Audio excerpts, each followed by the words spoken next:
పెళ్లికి నోచుకోలే, ఉద్యోగానికి నోచుకోలేక మధ్యలో వేలాడుతూ ఉన్నాడు. ఇది సార్ మీ కథ. పరిపాలన అంటే మీరు ఏమనుకున్నారంటే తన పరివారానికి, సంతానానికి స్కామ్లకు పాల్పడే అవకాశాన్ని ఇవ్వడం కాదు. పరిపాలన అంటే సాంప్రదాయాల ముసుగులో ప్రజల సొమ్ముతో పాలకులు తమ సంతానాన్ని డీజే సౌండ్ల మధ్య నరి రోడ్లపై ఆడించడం కాదు సార్ మీరు చేసిన వ్యవహారము.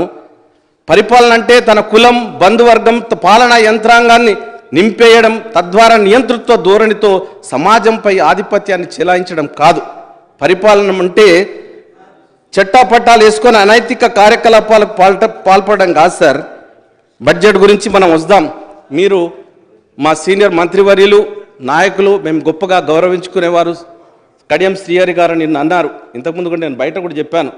గత బీఆర్ఎస్ ప్రభుత్వం ప్రతి ఏటా ఘనంగా బడ్జెట్ కేటాయింపులు చేసింది. ఏటేటా బడ్జెట్ పెంచుకుంటూ పోయిందే తప్ప కేటాయింపులకు అనుగుణంగా ఖర్చు చేయలేదు. బీఆర్ఎస్ ప్రభుత్వం ప్రతి సంవత్సరం బడ్జెట్లో అనేక పథకాలకు నిధులు కేటాయించడం, వాటిలో ఒక్క రూపాయి కూడా విడుదల చేయకపోవడం లేదా అరకొరగా నిధులు విడుదల చేస్తూ మసిపూసి మారడికాయ చేసింది. భవన నిర్మాణ కార్మికులకు 1,00,000 మోటారు సైకిళ్లు ఇస్తామని 22-23 బడ్జెట్లో బీఆర్ఎస్ ప్రభుత్వం తెలిపింది. కానీ ఒక్క రూపాయి కూడా వారికి ఇవ్వలేదు. ఇది మీ నిజస్వరూపం అధ్యక్ష. 22-23లో మూసీ సుందరీకరణ కోసం బడ్జెట్లో 200 కోట్లు కేటాయించి ఒక్క రూపాయి కూడా విడుదల చేయలేదు. మీరు ఈరోజు మమ్మల్ని ప్రశ్నిస్తూ ఉన్నారు, మూసీ నదికి పెడతారా, పెట్టింది ఖర్చు చేస్తారా? మీ యొక్క పాత బడ్జెట్ చూస్తే మీ నిజస్వరూపం ఏదో ప్రజలకు తెలుస్తూ ఉన్నది. 22-23 బడ్జెట్లో పాత బస్తీ మెట్రోకు 500 కోట్లు కేటాయించారు. ఒక్క రూపాయి కూడా నిధులు ఖర్చు చేయలేదు. Only allocation, no action. This is the BRS ప్రభుత్వం యొక్క తీరు. మహిళా యూనివర్సిటీకి 22-23లో 100 కోట్లు కేటాయించారు. ఒక్క రూపాయి కూడా ఇవ్వకుండా మళ్ళీ 23-24లో 100 కోట్లు కేటాయించారు. అంటే మా సీనియర్ సభ్యులు, గౌరవ సభ్యులు శ్రీహరి గారు నిన్న మాట్లాడుతూ మీరు 6 గ్యారెంటీలకు ఎంత పెట్టినారు, ఇది సరిపోదు, ఇది ఇట్లా చేసేది ఉండే అని మీరు చెప్పినారు. మేము ఏదైతే చెప్తామో అదే చేస్తాం అధ్యక్ష. కాంగ్రెస్ పార్టీ మీద ప్రజలు నమ్మకం పెట్టుకొని ఉన్నారు. ఇంటర్ డిగ్రీ చదువుకున్న పిల్లలకు మధ్యాహ్న భోజన పథకం పెడతామని కేసీఆర్ ప్రకటించారే కానీ ఆ పథకం అమలు చేయలేదు. ఇంతకుముందే మన గౌరవ సభ్యులు చెప్పినారు. సంత జాగా ఉన్నవారికి 3 లక్షల ఇచ్చి ఇల్లు పూర్తి చేసుకోవడానికి సాయం చేస్తామని 22-23 బడ్జెట్లో 4 లక్షల ఇళ్లకు 12,000 కోట్లు ప్రతిపాదించినా ఒక్క పైసా కూడా మంజూరు చేయలేదు. మళ్ళీ 23-24లో 4 లక్షల ఇళ్లకు 12,000 కోట్లు కేటాయించారు. మళ్ళీ 2వ సంవత్సరం కూడా ఒక్క పైసా కూడా ఇందుకోసం ఇవ్వకుండా పేద ప్రజలను బీఆర్ఎస్ ప్రభుత్వం ఆశ పెట్టి మోసం చేసింది. ప్రజల నుంచి భారీగా అప్లికేషన్లు స్వీకరించి వారికి ఆశ పెట్టారే తప్ప ఒక్కరికి కూడా పైసా ఇవ్వకుండా మోసం చేశారు. వాళ్ళు పాపం పేద ప్రజలు మీ సేవా కేంద్రాల చుట్టూ, ఎంపీడీఓ ఆఫీసుల చుట్టూ, అదేవిధంగా ఎంఆర్ఓ ఆఫీసుల చుట్టూ అప్లికేషన్లు పెట్టుకోవడమే తప్పే ఎప్పుడు కూడా వాళ్ళకు ఒరిగింది ఏం లేదు. మొన్న ఎలక్షన్లు వచ్చినాయంటే ఆగ మేఘాల మీద ఇప్పుడు మన ప్రశాంత్ రెడ్డి గారు చెప్పినారు, అందరికీ ప్రొసీడింగ్స్ ఇచ్చినాం మేము. ఆ ప్రొసీడింగ్స్ కూడా కలెక్టర్లు, నేను స్వయంగా ఎలక్షన్ కమిషన్కు కంప్లైంట్ చేశాను. కలెక్టర్ గారు సంతకం పెట్టి పేరు లేకుండా ఇచ్చేసినారు. వాటన్నిటిని ఆపి చేయమని, తర్వాత ఈయనను ట్రాన్స్ఫర్ చేయమని అంటే దానికి ఎలక్షన్ కమిషన్ స్పందించి స్వయంగా మా కలెక్టర్ గారిని ట్రాన్స్ఫర్ చేయడం జరిగింది. ఇది అధ్యక్ష. ఈరోజు మీరు 3 లక్షలు ఇవ్వండి, మీరు 3 లక్షలు ఇచ్చినామని చెప్తా ఉన్నారు. మీ సేవా కేంద్రాలకే 4-5 వేల రూపాయలు ఖర్చు పెట్టుకున్నారు పేద ప్రజలు. మరి మేము ఆనాడు ఈరోజు ప్రజాపాలన పేరిట వాళ్ళ స్వగ్రామంలో డప్పు చాటింపు వేసి 100 అప్లికేషన్లను ప్రతి ఒక్కరి దగ్గర నుండి ప్రతి దానికి ఒకటే అప్లికేషన్ ఇచ్చి మేము చేయడం జరిగింది.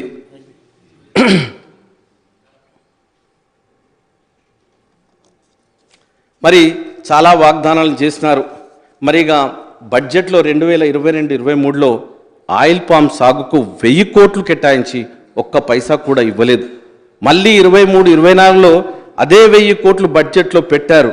మీది పేపర్ల మీద బడ్జెట్, మాది చేతల బడ్జెట్.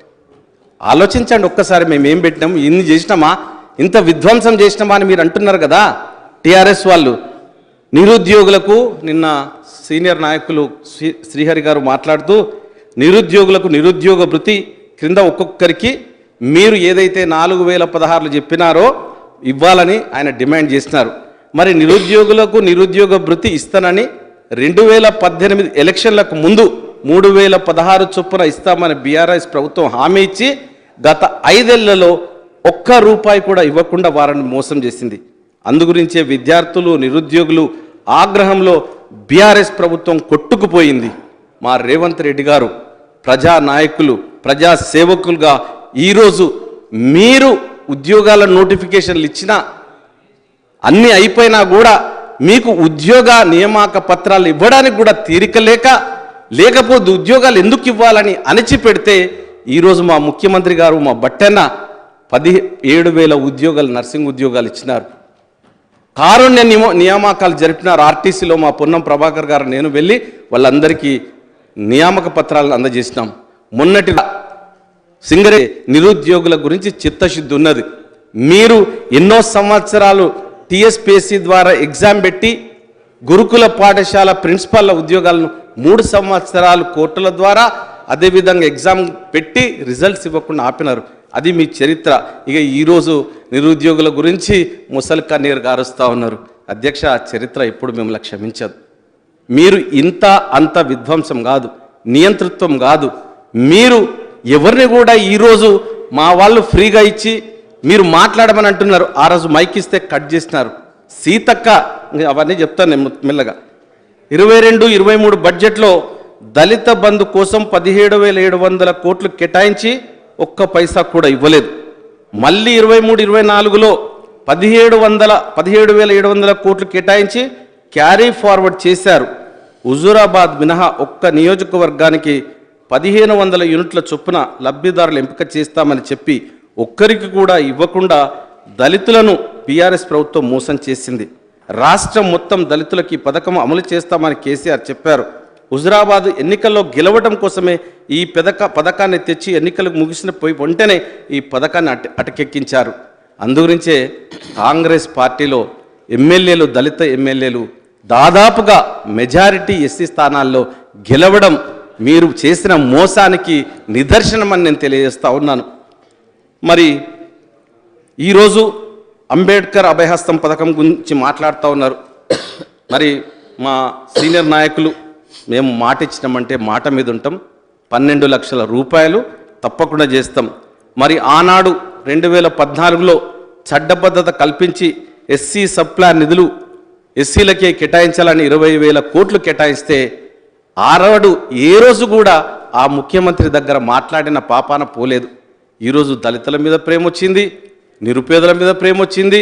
3 లక్షల రూపాయలు ఇల్లు ఇచ్చినామని వాళ్ళ మీద ఒక కపట ప్రేమను నటిస్తూ ఉన్నారు.